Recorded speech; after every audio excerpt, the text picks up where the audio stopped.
Welcome to yet another episode. This is a Thursday episode of the Investor Guys podcast.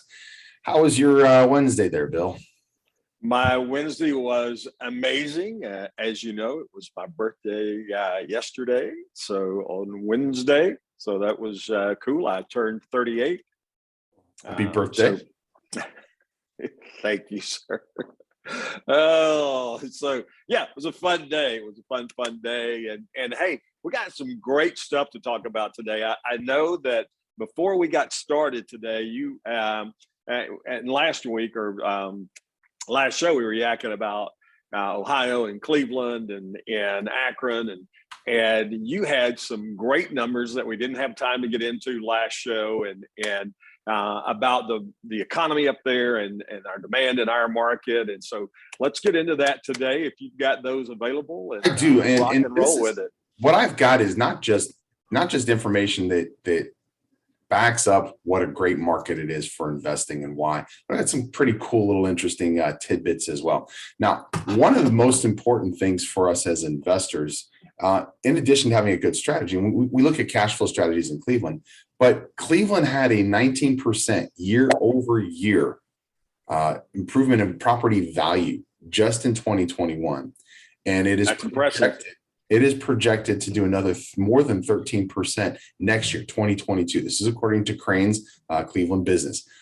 If you do the math on that, like if you're not great with math, you're adding those two numbers together, and it's still a pretty impressive number. Okay, you're talking about what, 32%.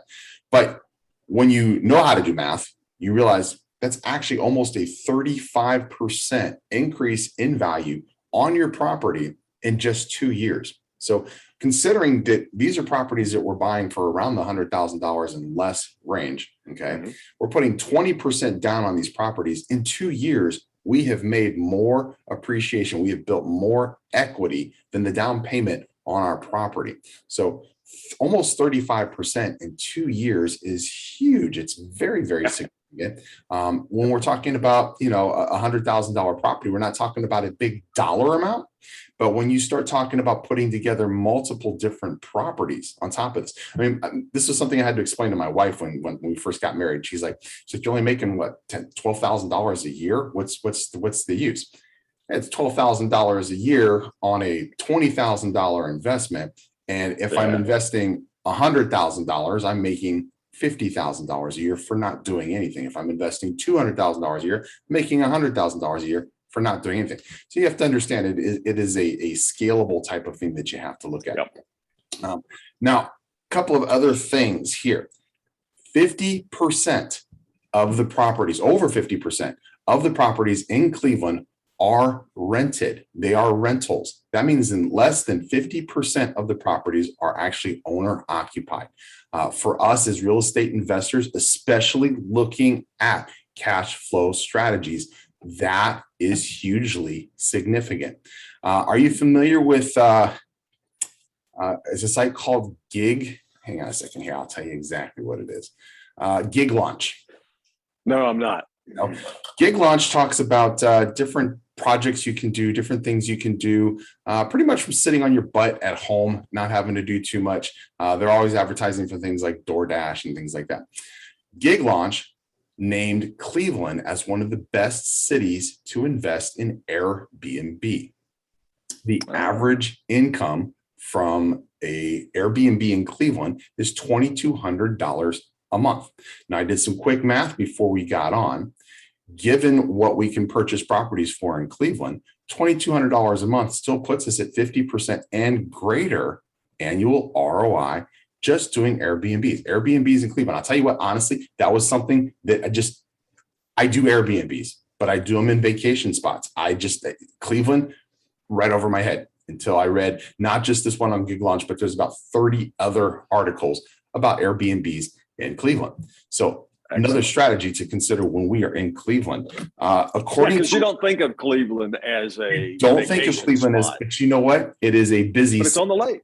A lot of people go to Cleveland. I know people go to Cleveland just to visit the Rock and Roll Hall of Fame. There are a lot of people who go to Cleveland for Indians games, who go to Cleveland for Browns games, who go to for Cavs games. They don't go for Indian games anymore. So, well, whatever it is yeah, tribe games or whatever they. The worst name in sports, the Guardians. But they travel to Cleveland. Cleveland is a destination for a lot of different things. In fact, while I'm talking about it, seventh best food city in America, according to Time Wow. magazine. So seventh best. That's keeping company with New York, Los Angeles, San Francisco, Chicago, New Orleans. Seventh best city for food in the United States. Now, real quick before we come up on a break, you're familiar with Roofstock, correct? Mm-hmm. Roofstock has Cleveland as the top 10 cities for population growth of college educated people. Okay, so college educated millennials. It has a median age of 41, and 37% of the population of Cleveland is between age 20 and 49. Now, for those of you who know, this is millennials that we're talking about. Millennials prefer to rent rather than own. This adds to our renter base, not just Section 8. Yep. This is a renter base now of professional college educated students that we're looking at in the city of Cleveland. Now we're coming up on a break, and while I was jabbing and gabbing with my notes here on the round, my computer shut down. So we're going to take a break while it restarts, and we'll be back with some more interesting information about Cleveland and about investing in Cleveland. We'll be back in just a minute.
We are back, and today we're actually just going to use our first segment to fill you guys on some information that we forgot to add on Tuesday, but it looks like it's going to be a whole show on information on Yeah. which is fine. Now, one thing, if you've been an investor for any period of time, if you've been hanging out with investors for any period of time, you have heard about Cleveland. Most of you have heard that Cleveland is a great place to invest. I have spoken to many investors who've invested in Cleveland. They either love Cleveland, like Bill and myself, or they hate Cleveland. There's nobody who's just lukewarm on Cleveland. There's no one who says, Cleveland, it's all right. Couple of things to consider. Okay. And this is true of any market. Okay. Don't invest in a market where you don't have some sort of guidance as to what strategies you need to be looking at, what types of properties are going to fit those strategies, what types of numbers do you need to take into consideration when you're investing in that market, and what areas do you need to invest in those cities. If you're in a small city, you don't really have that concern, but Cleveland is a big city, and like any other big cities, there are places that are great to invest in. There are places that are medium, but they'll give you a good return. And there are places you just don't want to be in at all, let alone have an investment there. You need to. You and I, a couple of weeks ago, I brought a couple of properties to you, and we were talking about that specifically. I want to make sure that I was not getting into a bad area. And they were literally like 3-4 blocks apart. And one was, because it was 4 blocks away, in a good area that's getting stronger, and the other one was, no, back off, don't go there. And that's the kind of thing that you've got to be knowledgeable about and careful of. And you have to have somebody like Kevin or myself that can say yes, no, because if you don't, then you're likely to go in and buy in a wrong spot. That's a 50-50 shot anyway, and buy in the wrong spot. And look, you can't always depend on agents, and I love agents, but you can't always depend on an agent, especially in a new relationship where an agent may be looking at you as a one-time shot and not really understanding that you're a long-term player in the investment world. When you come in with an established person in that market like Kevin or myself, then what happens is that agent looks at you very differently. And they understand that, okay, this person is going, if they don't know what they're doing right now, they're going to because of who they're associated with. And so I know they're going to be buying multiple properties. I want to take great care of them, as opposed to here's a one-time check, slam, bam, thank you, ma'am. So you got to have somebody that has boots on the ground experience there that can help you build your team or give you access to their team. So that you move quicker and so that you move safer, both financially and possibly even physically. If you don't know what you're doing in any market, it's not good. If you don't know what you're doing in Cleveland and you make the wrong investment or in the wrong area, you are going to quickly get your butt handed to you. I mean, it happens fast in Cleveland. You're either successful really, really quick, or you fail really, really quick. And that's why people either really, really love it because they've been really successful really quick, or they really, really hate it because they got their butt handed to them really quick. And that's because they didn't know what they were doing. And when I have these conversations with them, that's exactly what I hear from that conversation. And so you need to know what you're doing. Now, real quick, this information that we talked about today, I've got it all up at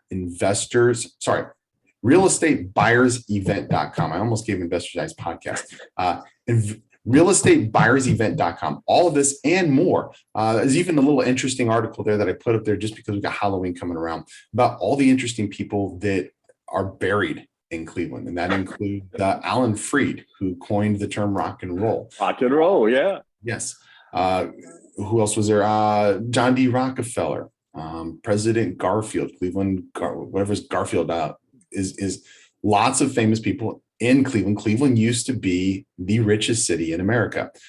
Used to be home to Andrew Carnegie, J.P. Morgan, Thomas Edison. In fact, one of the hotels where I do the buyer's event often actually used to have the shop for Thomas Edison's photography shop was right there on the lower level. Very, very cool to know that you're walking up and down the same steps as these gentlemen, including presidents like William McKinley, Garfield, other presidents.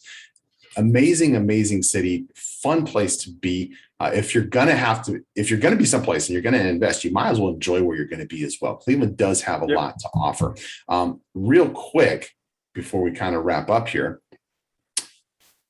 Wall Street Journal, you're going to like this also, Bill. Wall Street Journal lists Cleveland as one of the best places for flips.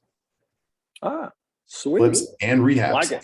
And I absolutely get that. You can actually find properties for $5,000, $6,000, $7,000, $10,000 that need rehab work that you can turn around and flip for just under $100,000 in the Cleveland market. So I like it. That requires more time investment. Okay. You're not going to want to do that from your desk in California or from your desk in Texas or from your desk in Florida. Okay. It takes more time, it takes more effort. However, and this is maybe the last interesting tidbit I will offer for the day. In the 25 plus years of doing real estate buyers events to Cleveland, I have had students relocate from California, from Arizona, from Utah, from New Mexico, from Texas, from other states to Cleveland because they like not just the real estate market in Cleveland and the potential for making money in Cleveland, but they actually fell in love with the city of Cleveland. Cleveland has one of the best costs of living, affordable housing, one of the best costs of living in the United States. So when you have people who are interested in investing in real estate, they're not tied to a specific area. Like I said, I have seen probably 30 or more students over the past 25 years relocate that I've known of, relocate to the Cleveland market from where they were because they liked the Cleveland market enough as far as making it a new home and for the real estate opportunities. So Bill, consider hanging out there with me for the summer and you might just I'll be doing that. No, I won't be relocating there. If I'm relocating, it'll be much more likely in Florida. As long as you can handle the snow, it's a great place. Amazing place for the summer. I'm not a snowbird, or I would be a snowbird if I relocated there. I am not a snow person. So final closing thoughts, and we'll wrap this segment up on interesting information on Cleveland. Well, you take the model of Cleveland and you understand that I can apply that model to other markets as well. If I follow the Rust Belt, I'm going to find that there's additional markets that have very similar check the boxes that Cleveland does. And if I do that, then I continue to expand the markets that I'm looking, especially when I'm looking at Section 8, the markets that I can look in and be able. I had an agent call me the other day and said, "Hey, I think you're going to love some properties in Waco, which 90 miles from me. And actually from me, it's not even 90 because I'm on the west end. But, you can get down there very quickly. And I know you like being able to see your properties, blah, blah, blah, blah. So I started looking. I said, well, send me about 8 or 10. Let me look at that you think fit the kind of parameters that I look at. And I got them and they were all 150 to 300. And I called her back and I was like, well, obviously you don't get what I do because trying to make the percentages that we make, you can't do that starting off. That there's no balance in paying 150 for the property when the rents don't jump up any different than it is in markets that we pay 50 and 60 for. So there are other Rust Belt markets that our formula fits for, but you learn those parameters, you start looking to see if it works in the market and set a number. We talked about mindset, set your mind to it. Set your mind to it that I am not going to invest where I make less than X percent. We say it's a minimum of 40. Kevin likes higher than that even. So set a number that you're just not going to go in less than that. And then start looking for the properties, because what you'll find is that once you set those parameters and you start doing your homework, you'll start to find the properties that fit that parameter. So that's my and understanding what makes up those parameters is important also. And real quick, if the real estate buyers event that we're doing in June is the only buyers event that we have scheduled as of 2022, it will probably be the only buyers event that we do in 2022. Bill and I are both very busy doing other things, and we're looking forward to this event, but we don't have time to do a whole bunch. So the only one we've got coming up in 2022. If you had joined us for a buyers event this year or last year, you would already have 19% appreciation on properties you would have purchased with us at that buyer's event. You would have 13% plus appreciation this coming year on properties that you bought this year or last year if you had joined us on a real estate buyer's event. So I'm going to ask you this question that you need to ask yourself. Are you going to let another year slip by not joining us on a real estate buyer's event in a market that is going to give you a significant year over year cash flow, return on your investment, and grow the equity of your property year over year in a strong market in one of the greatest cities in the United States? Got to ask yourself that. Answer yourself that. If the answer is, I want to be in Cleveland in June, I want to learn more how to do this, I want to buy properties in June while I am there, realestatebuyer'sevent.com.